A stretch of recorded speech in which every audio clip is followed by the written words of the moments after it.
I can declare myself an equal opportunity overseer because I seek facts irrespective of party and no matter where they lead. I don't think many of the Democrats today can say the same thing. These folks today who are suddenly so concerned about congressional oversight are the same ones who had no interest whatsoever in defending the institutions of the legislative branch when the Obama administration was in office. And quite frankly, I find it all too convenient that the Democrats today have used allegations of wrongdoing against the president that actually apply much more clearly to their own political leaders. Let us begin down this road with the now debunked Russia collusion investigation. First, the Clinton campaign hired Fusion GPS to do opposition research against candidate Trump. Second, the Democratic National Committee did the very same thing. Third, Fusion GPS hired Christopher Steele, a former British intelligence officer, to compile the famous Steele dossier. And even James Comey, former FBI director, a man that leaked sensitive government records to spark a special counsel investigation, called that Steele dossier, quote unquote, salacious and unverified. That same Steele dossier factored heavily in the FBI's investigation against Trump. Fourth, Fusion GPS then, would you believe it, hired or used Russian government sources for information for that Steele dossier. Now, that's a fact, not merely an allegation, that the Clinton campaign and the Democrat Party used foreign intel officer and information from the Russian government to undermine the Trump campaign and later the Trump administration. And that's not Trump. No, Trump didn't do any of that. It was the Democrats. The Democrats' action literally fit their own definition of collusion. Maybe that's why the Democrats have failed to seek documents and information relating to how and why the now debunked FBI investigation into Russian collusion started, because the Democrats would be front and center in that investigation. Special Counsel Mueller's investigation didn't even look at the Democrats' role in collusion either. After 2 years, more than 2,800 subpoenas, approximately 500 search warrants, and witness interviews, and $30 million in taxpayers' money, that report ignored what the Clinton campaign and Democrats did. I can see then why President Trump would be so frustrated at being incorrectly painted as a Russian agent. So what's next? Now that the collusion narrative has been destroyed, the Democrats have turned to Ukraine. First, the news reports that Trump offered a quid pro quo. Then Trump released not only the call transcript with the Ukrainian president, but the intelligence community complaint. Those were extraordinary acts of transparency, and with transparency becomes accountability. The call and complaint showed no quid pro quo. The call showed that Trump was concerned about whether Ukraine had a role in the debunked Russia collusion narrative. This is a reasonable concern, and it's a concern that I share. Accordingly, since I share that concern, on July 20th, 2017, I wrote to the Justice Department about reports of brazen efforts by the Democratic National Committee and Hillary Clinton's campaign to use government of Ukraine for the express purpose of finding negative information on then-candidate Trump in order to undermine the Trump campaign. Ukrainian officials reportedly, quote, helped Clinton allies research damaging information on Trump and his advisors, end of quote. Moreover, Nellie Orr, the wife of Justice Department official Bruce Orr, stated during a congressional interview that Fusion GPS used a Ukrainian politician as a source for derogatory material against then-candidate Trump. It's no wonder, then, that President Trump is concerned about Ukraine's involvement in the debunked Russian collusion narrative. The phone call also showed that he was concerned about then Vice President Biden firing a prosecutor that was investigating one of the largest natural gas firms in the world. That firm happened to employ Biden's son. Yet, years later, Biden bragged about getting the prosecutor fired. And this is a quote that you've seen on television a lot. Quote, we're not going to give you the $1 billion. They said, you have no authority. You're not the president. The president said, and I said, call him. I said, I'm telling you, you're not getting the $1 billion. I said, you're not getting the $1 billion. I'm going to be leaving here soon. I said that wrong. I'm going to be leaving here in, I think it was about 6 hours. I looked at them and said, I'm leaving in 6 hours. If the prosecutor is not fired, you're not getting the money. Well, then he used a cuss word. He got fired.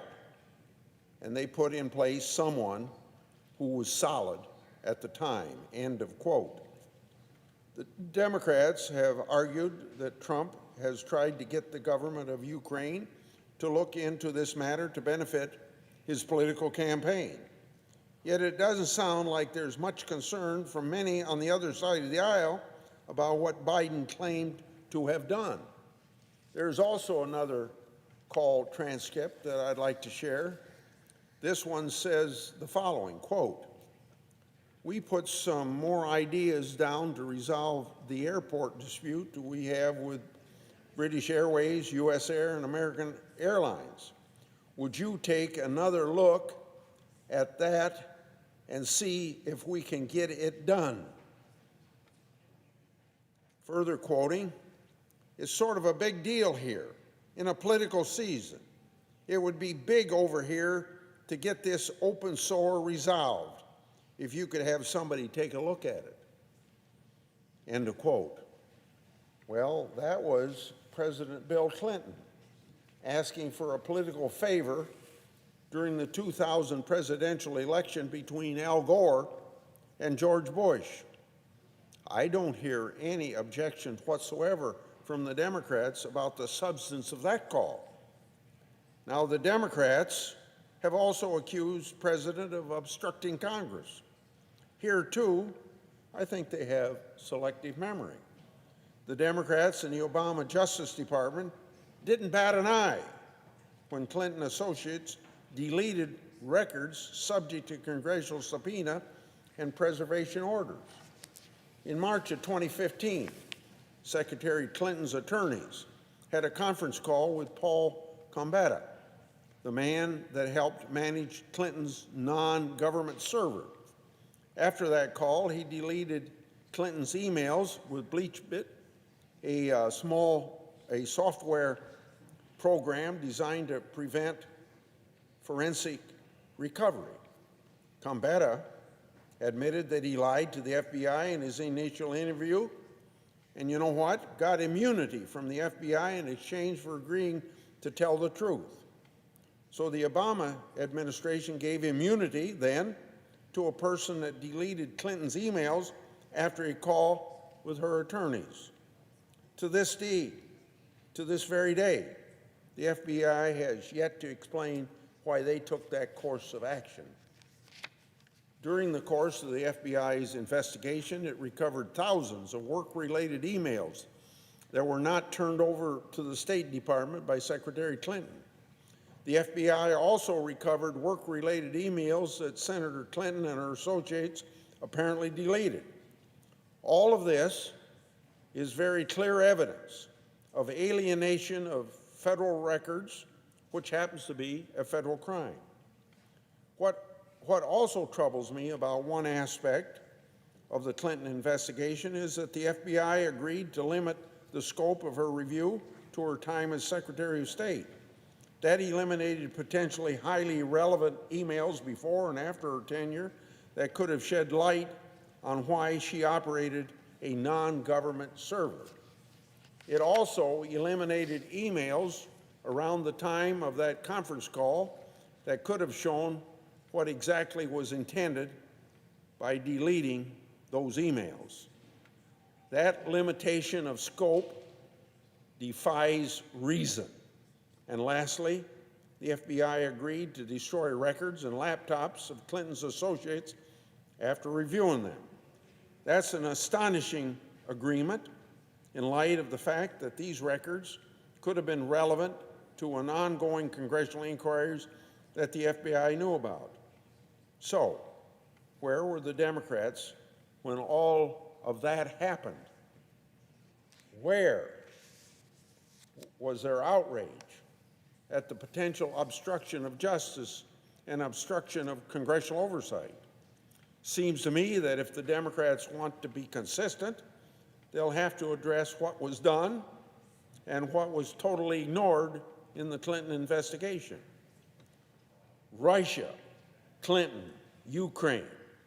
The Democrats have ignored facts relating to these investigations that would destroy their political narrative.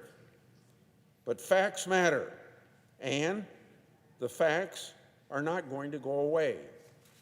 It's a shame that we've gone down this road in such a blatant attempt to remove a duly elected president from power simply because they can't get over the 2016 election.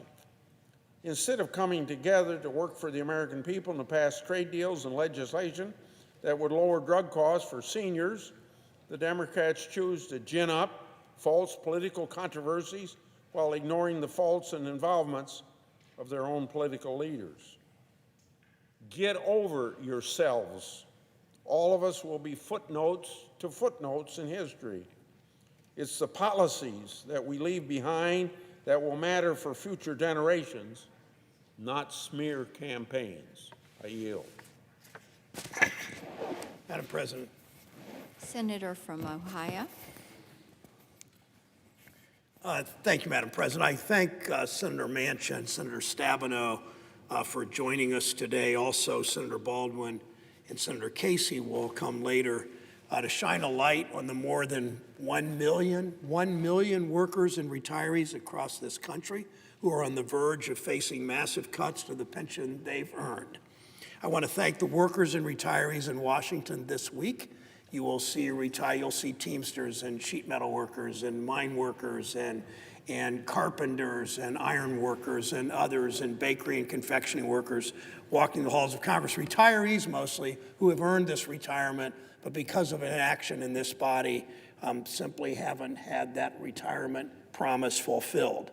They're demanding that Congress honor the dignity of their work and honor the promise of those pensions. This crisis in my state affects the massive Central States Pension Plan, United Mine Workers Pension Plan, the Iron Workers Local 17 Plan, the Ohio Southwest Carpenters Pension Plan, the Bakers and Confectionery Pension Plan, and others. It touches every state in this country. We're talking about our entire multi-employer pension system. If it collapses, it won't just be retirees who feel the pain. Current workers will be stuck paying into pensions they'll never receive. Small businesses will be left drowning in pension liability they cannot afford. and it will have ripple effects throughout our economy. Let's be clear, if we do nothing, Madam President, this could trigger a recession, perhaps on par with the housing crisis. And we know what Wall Street greed did on the housing crisis, and we know what could happen here if Senator McConnell doesn't move on this. We know who gets hurt the most every single time. Small businesses that have been in the family for generations can face bankruptcy. Workers lose jobs as businesses are forced to close up shop. These businesses and their employees did everything right. They contributed to these employees, they contributed to these pensions, in many cases over decades.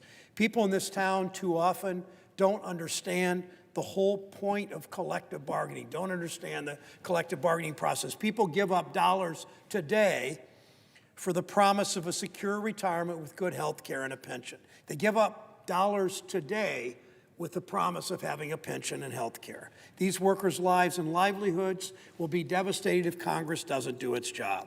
When I think of the responsibility we have, I think about the words of worker Larry Ward at a hearing in Columbus at the State House last year. He said, "I don't understand how it is that Congress would even consider asking us to take a cut in my pension or see it go away entirely when it had no problem sending billions to the Wall Street crooks who caused this problem in the first place." Don't forget, these are my words now, that what happened with Wall Street had an impact on these pensions. He goes on, they use that to pay themselves bonuses. We use our pensions to pay for medicine and food and heat. There's something wrong with this picture. Mr. Ward is right. It's bad enough that Wall Street squandered workers' money. It's worse that the government supposed to look out for these folks ignores the promise made to these workers. As the president, who stood by and essentially done nothing, as the president would say, it's disgraceful. It's why these workers fight back. We've kept this on the agenda because of them, because they refuse to give up. Workers rallied, workers called, workers wrote letters. We've seen those camo UMWA mine worker T-shirts around the Capitol. These workers have rallied in the name of Butch Lewis, a great Cincinnatian who helped lead this fight and passed away far too soon fighting for his fellow workers. His wife Rita has continued this fight. She's become a leader and inspiration to me and to so many of us.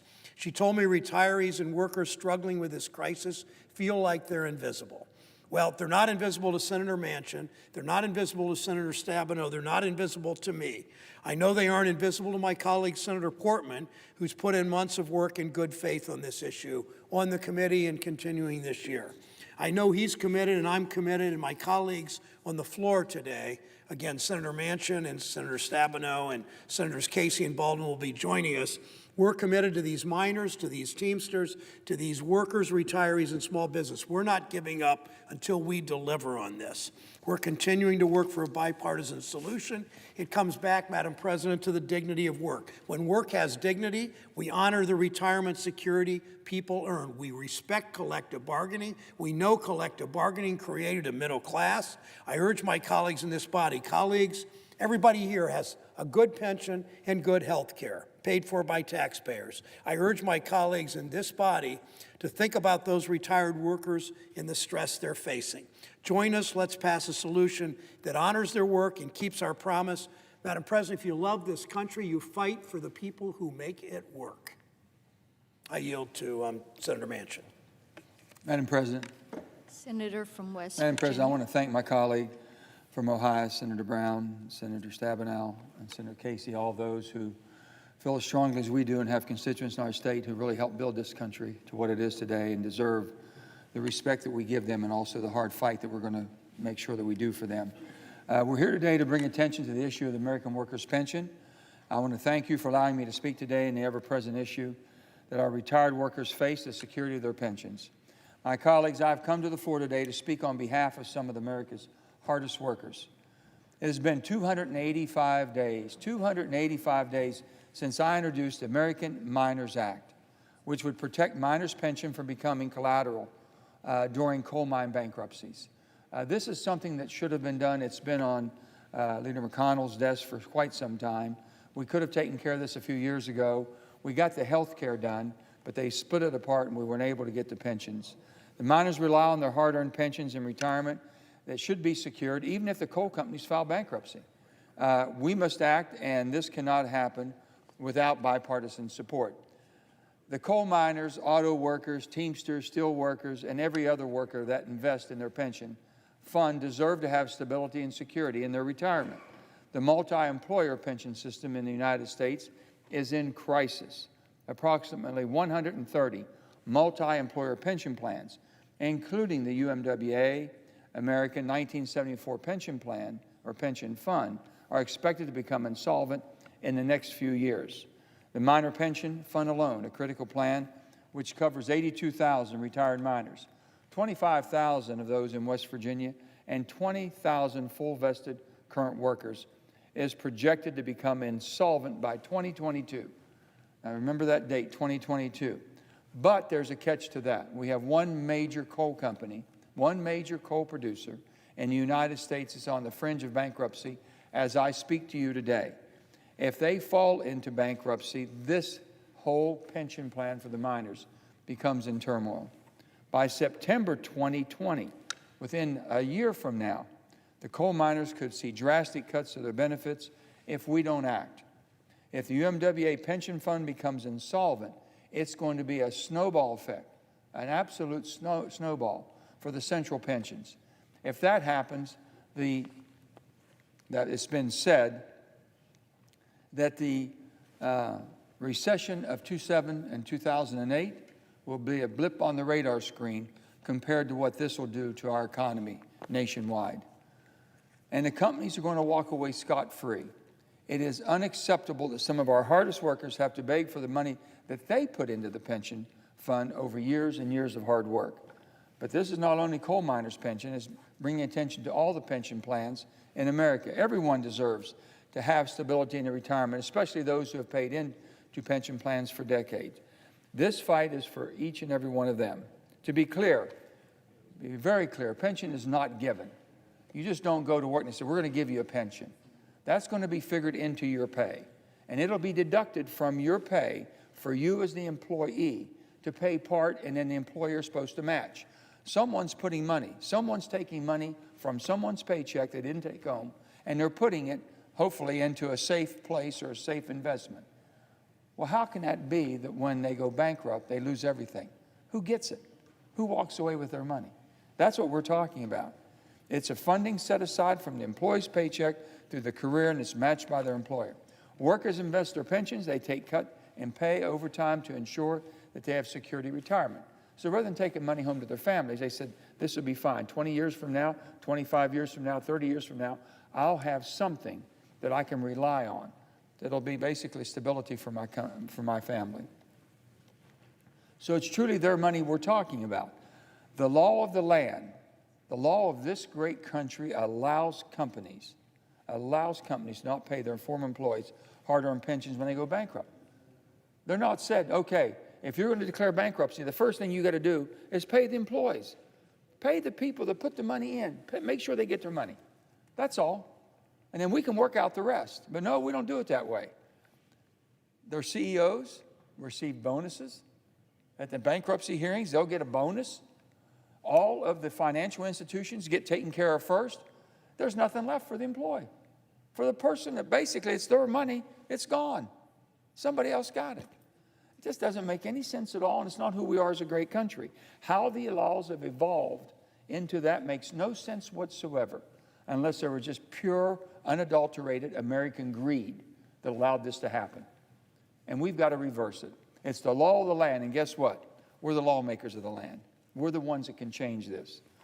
It's permitted because the courts and our bankruptcy laws continue to allow the companies to break their promises to their workers, shed their obligations to pay the hard-earned pension benefits, and they're able to reemerge from bankruptcy in good financial shape. They're able to shirk all of their responsibilities, take all somebody else's money, and come out of this and say, okay, we're ready to do business again. Well, I'm sorry, the same old is not going to happen. Then the federal government is left with the burden to provide a percentage of the pensions owed to these employees. This comes because we have federal guarantees. That's about ready to go bankrupt too. We're going to break it because of people not taking care of the people that did the work. So it comes straight out of the pockets of everyday Americans through their taxes instead of from the companies who walk away without managing their obligations to their employees and the families. That's why my colleagues and I have come together today to bring to light these issues that affects 10.6 million Americans. In West Virginia, every time a mine closes, our miners get the rug pulled out from under them. That's been happening for far too long. Many lose their jobs and livelihoods, and many others lose their health care and pensions. By the end of this year alone, 1,200 coal miners, their widows and families, members could also lose their health care coverage. For those of you who think this is just another big government program, let me share a little history with you. In 1946, due to the horrendous working conditions our miners faced every day, there was a nationwide strike coming right out of World War II. It brought our nation's economy to its knees. President Truman knew this could not continue. He dispatched the Secretary of Interior, Julius Krug, to meet with President of the United Mine Workers of America, John L. Lewis. They ended that strike by signing the Krug-Lewis Agreement, which created a retirement fund and health care benefits for our nation's coal miners and their families that had the full backing of the United States government. What we're saying is it was so important that we continue to work and produce the energy this country needed. And it wasn't basically the government giving them anything. They were just saying that every ton of coal that was sold, a portion of that revenue from that coal that was sold would have to go towards the miners' pension and the miners' retirement. Over 70 years ago, President Harry Truman recognized the importance of coal that our miners produce for this country and promised that the government would guarantee the coal miners benefit in return for their services. He was guaranteed that money would be there for them. In turn, our coal miners propelled the American economy, ushered in decades of economic growth, started an energy boom that made the U.S. a superpower and helped our nation to victory in 2 world wars. This agreement was a sacred promise between worker and our country, and it captured the very best of America. Unfortunately, over 70 years later, we're still fighting to make good on that promise. After securing health care benefits for retired coal miners, we proved that Congress can work together and put partisan politics aside. It's a philosophy that I have followed throughout my life in public service, in the West Virginia State Legislature, as the former governor of the state of West Virginia, and now as a U.S. Senator representing the state of West Virginia. I know that my fellow colleagues here today are fighting for a solution with me. I'm asking all of our colleagues here in the Senate and in the House to join us in this fight. To be successful, we must address this in a bipartisan way. It's not who we are to be divided as we have been. It's not who we are as a country to have this toxic atmosphere that we come to. I tell people every day, I go to work in a hostile work environment every day. People don't want to work together. They're not expected to work together anymore. It's the norm to fight, not where I come from. We never got anything accomplished fighting in West Virginia. It was always when we worked together. And I hope that together we can work out a solution to this terrible issue facing our nation and our workers, so that they can retire and live peacefully without a constant worry of losing their hard-earned pensions. Let me tell you what the average pension is paid to a miner when they retire. And most of this goes to the widows because the miners have passed away. Around $600 a month. $600 a month. And they've worked 20 and 30 years in the mines. So this is not a windfall for anybody. It's a substance. It's a substance that just keeps them, absolutely keeps them alive. So they can retire and live peacefully. That's all they're asking for. I'm proud to stand here today with my fellow colleagues, and we are going to fight to honor our commitment to our citizens of our respected states in this great country. With that, I'm glad to have my dear friend, my colleague from Michigan, Senator Stabenow.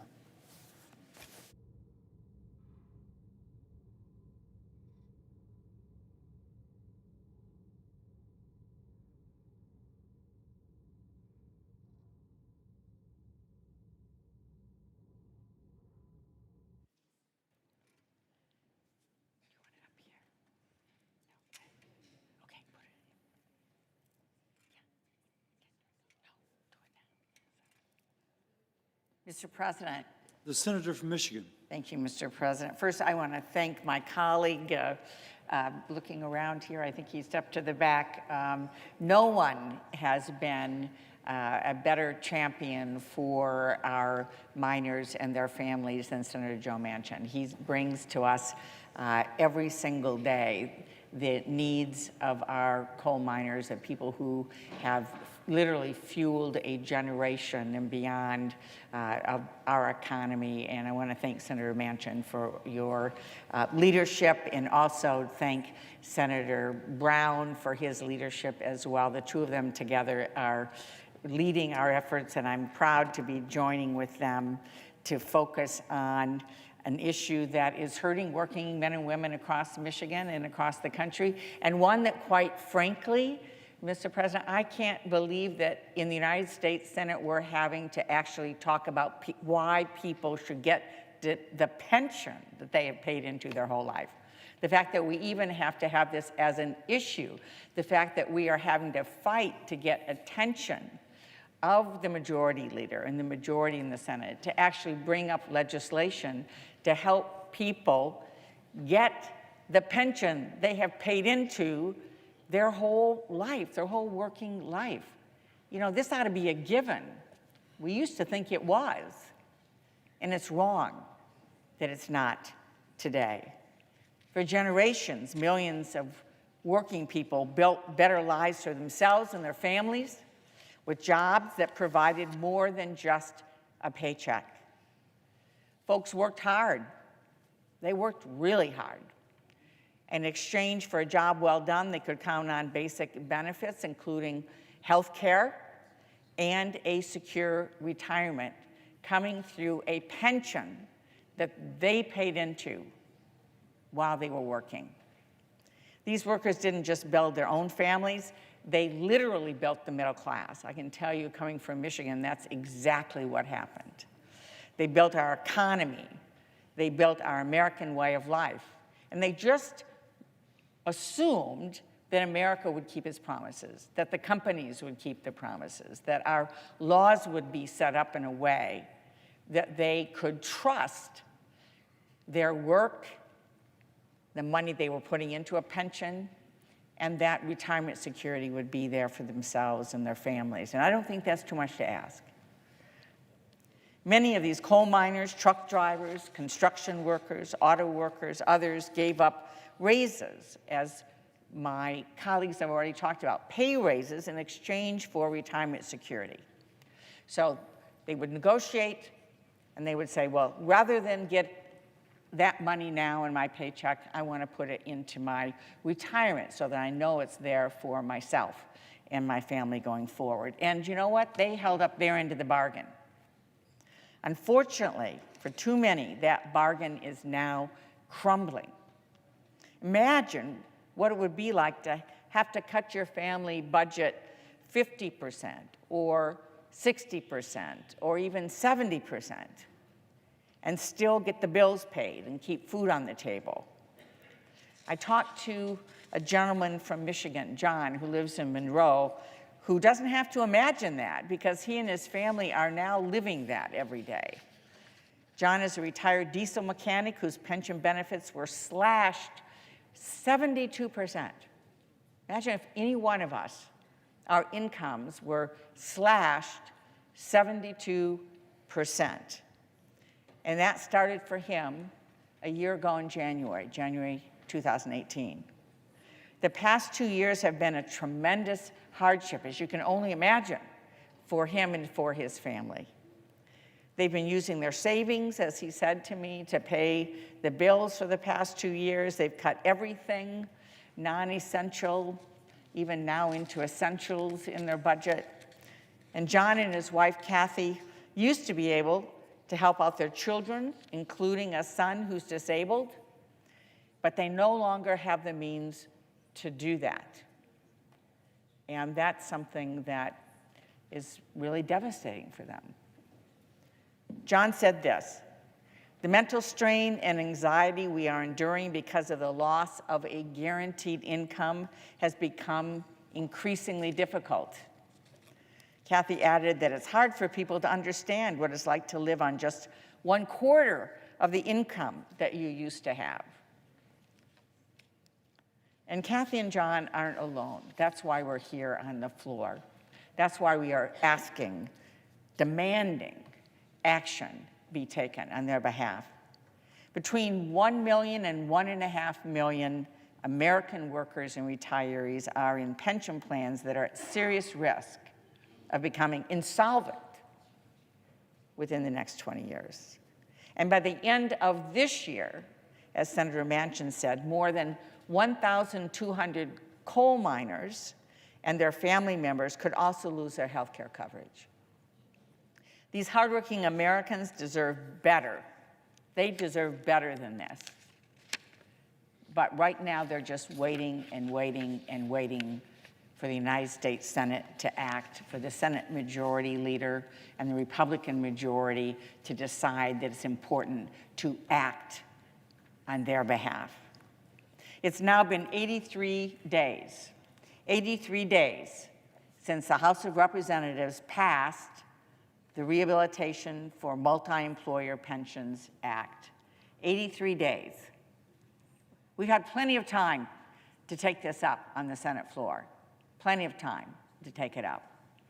And there needs to be a sense of urgency about doing that, because John and Kathy certainly feel that sense of urgency as they're trying to pay the bills and do what they can to support their children. They feel that every day.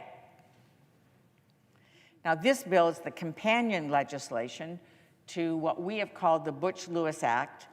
And thanks to Senator Brown for introducing this important legislation, I'm proud to be a co-sponsor along with many of my colleagues. And it's been 285 days, as Senator Manchin said, since Senator Manchin, Kane, Warner, Brown, Jones, and Casey introduced the American Minors Act. So we have two bills in front of us.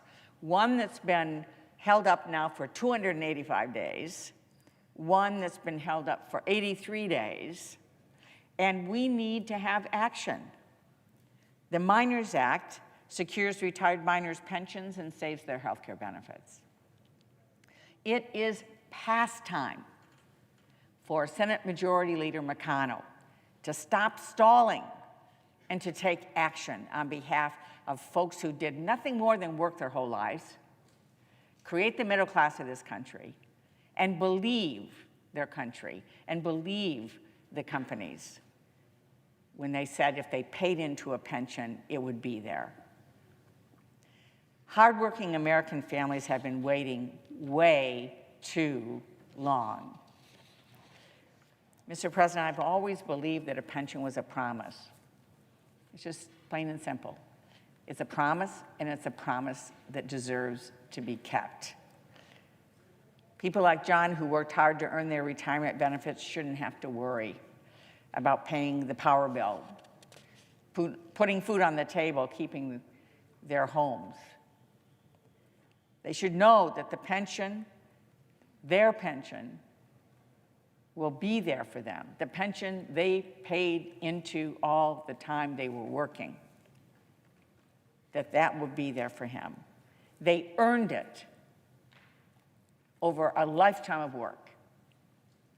And that pension is a promise that needs to be kept. I urge my Republican colleagues to join us to help keep that promise for John and hardworking Americans like him. We could do this very quickly this week if we came together and had a sense of urgency about what is affecting folks who've worked hard all their lives and are now retired and just need to know that that pension's going to be there for themselves and their families. Thank you, Mr. President. I yield the floor.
Mr. President,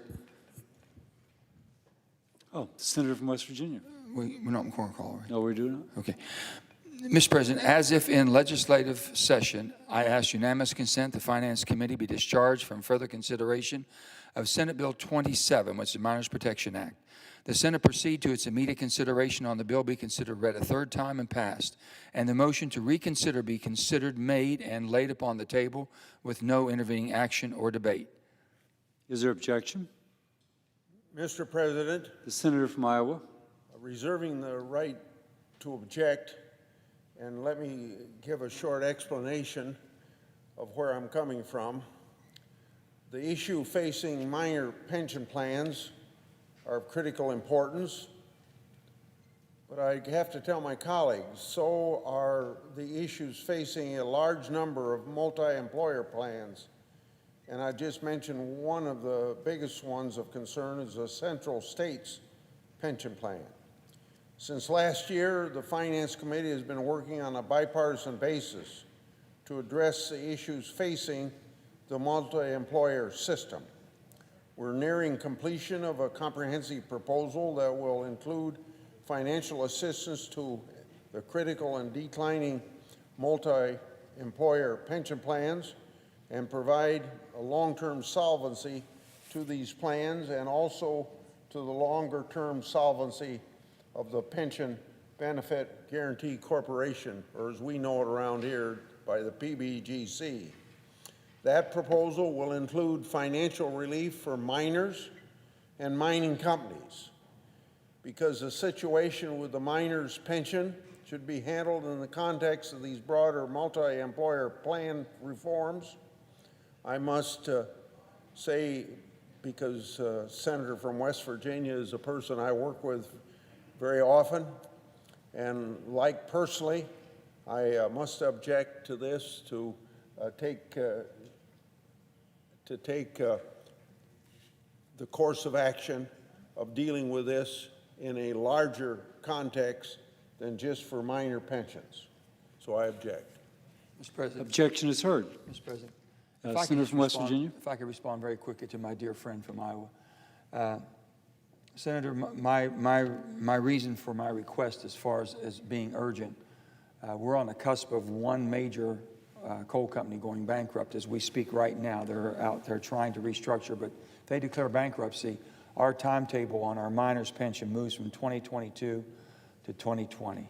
If the miners go down first, sir, it creates a whole tumbling effect with the others. This one can stave off and can keep us from going into an insolvency with the PPGC. And that's all we're trying to do, is prevent that from happening, because this is going to move very quickly if, unfortunately, this one large coal company goes bankrupt. And that's why I brought it to the floor today, sir, with all due respect. I would hope that you could, maybe you and I can talk some more about this, and you could understand the gravity of what we're dealing with, because it's really concerning to me right now. Thank you. I heard what my friend said, and I still stick by what I told you, that we're working on a plan to deal with multi-employers on many, many different situations, of which yours is a very important part of it. I look forward to working with you.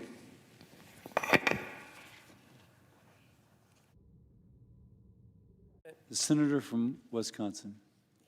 Mr. President, I rise today on behalf of nearly 25,000 workers and retirees in Wisconsin who have paid into the Central States Pension Fund. It has been 3.5 years since the Treasury Department denied an application by the Central States Pension Fund to slash pensions that had already been earned by thousands of plan members. In that time, retirees have organized at home. They've called on their members of Congress, and they've come to Washington countless times, all to remind us of the promises that they were made when they earned their pensions, and to fight for a solution to this looming crisis. I have been proud to work side by side with Wisconsin workers and retirees and with Senator Brown to introduce the Butch Lewis Act. This legislation will put failing multi-employer pension plans, including Central States, back on solid ground. And it does so without cutting the pensions retirees have earned. And today, I introduced my legislation to help shore up the government's insurance plan for these pensions. The Pension Stability Act would add funding to the Pension Benefit Guaranty Corporation and its multi-employer program by imposing a fee on financial firms that are convicted of financial crimes. This weekend, I was in Endeavor, Wisconsin. I was meeting there with retirees who meet once a month at the fire station to update one another on the progress here in Washington. In the months since the House passed the Butch-Lewis Act, there hasn't been much progress to speak of. The Senate hasn't taken up the bill. No other proposals have been presented, and all the while, retirees and workers in the Central States Pension Fund continue to doubt their retirement security. If Washington does not act, workers and retirees face massive cuts to the pensions that they've earned over decades of hard work. I've come to the floor many times over these past 3.5 years to remind this body about the retirees that stand to lose 50%, some more than 50% of their pensions if Washington fails to act. Since then, nothing has been done. And so I'm here to once again remind my colleagues that this is about a promise that must be kept. This is about a promise made to Bob Brockway. He stands to lose more than half of his monthly pension. Bob retired in 1999. He's made the trip to Washington to be a part of the solution, even when his wife Margie would rather he stayed at home. And he organizes the meetings that are held every month in Endeavor. This is about a promise made to Thomas from Heartland, Wisconsin. Thomas is a 72-year-old retired semi-truck driver and Army veteran. He's also a cancer patient, and his wife has significant medical bills. Thomas wrote to me this summer. He said, "I've put many much-needed home repairs on hold since this whole mess started. We've had no vacations or any other extravagances since I retired. We did nothing wrong. We paid into Central States, and somehow the government dropped the ball." And this is about a promise made to Donald. Donald and his wife Janet in Beaver Dam, Wisconsin. Donald wrote to me to tell me, quote, "After 25 years working at a company where I earned a pension as part of a wage and benefit package, I retired. I retired 4 years ago because my body wouldn't let me perform the tasks in the factory that could more easily be performed in my younger years. My pension and Social Security allow me to pay for heat, electricity, food, and maintenance on my home. But a 50% reduction in my monthly pension payment would mean we could no longer afford visiting our children or grandchildren, buying Christmas or birthday presents, or seeing an occasional movie. And without this pension, I doubt we could afford the most basic of household expenditures." This is about a promise made to Mary in Greenfield, Wisconsin. Mary wrote to tell me, quote, "My story is simple. In November 2014, my husband passed away. In December, I learned the bad news about my pension. Worrying all this time has taken its toll. What will I be able to afford? I will probably have to move. I need a new car, but that's on hold. And the list goes on. I'm turning 70 in a few days, and I never thought at this age I'd have to worry about how I will survive. End quote. If Washington does not act, we will be breaking a promise made to 1.5 million retirees nationwide. Pension promises must be kept. So once again, I'll say, Washington needs to act, and we need to do it now. I yield. Mr. President. The senator from Pennsylvania. Thank you, Mr. President. I rise as well today to talk about pensions, as so many of my colleagues have been not just talking about, but acting to advance legislation with regard to pensions. As we've heard today, and we'll keep saying this because it bears repeating, pensions are a promise. They're a promise of a secure retirement. And when a worker enters into that promise with a company, when the federal government is involved, we've got to make sure that we keep the promise to workers, just as we did a couple of years ago after a lot of hard work to make sure that health care was there for coal miners or who are retired. Pensions are an issue that both houses of Congress have a responsibility to act on. The House just recently, I shouldn't say not recently, a couple months ago, passed the Butch-Lewis Act. That was 3 months ago. But like a lot of legislation that's come from the House, it's sitting here in the Senate day after day, week after week, and in this case, 3 months. 3 months since passage in the House. It's time for the United States Senate to have a vote on the Butch-Lewis Act, which I'll get to in a moment. In Pennsylvania, I know this is true of several other states, but in Pennsylvania, we're talking about coal miners, teamsters, bakery and confectionery workers, who through no fault of their own are seeing their hard-earned pensions threatened. Failure to act could result in devastating economic consequences across the Commonwealth of Pennsylvania and across our nation. Just think about it this way in terms of Pennsylvania. One estimate has it over 60,000 workers, 60,000, including 11,831 coal miners, 21,460 teamsters as part of that larger number. Despite the challenges ahead, the good news is that we have bipartisan legislation that I mentioned a moment ago, the Butch-Lewis Act, which has passed the House 3 months ago. Senator Brown and others, Senator Brown of Ohio and others have worked hard to make sure that this effort on pensions is in front of the agenda here in the Senate. The Butch-Lewis Act will create a loan program for troubled pensions.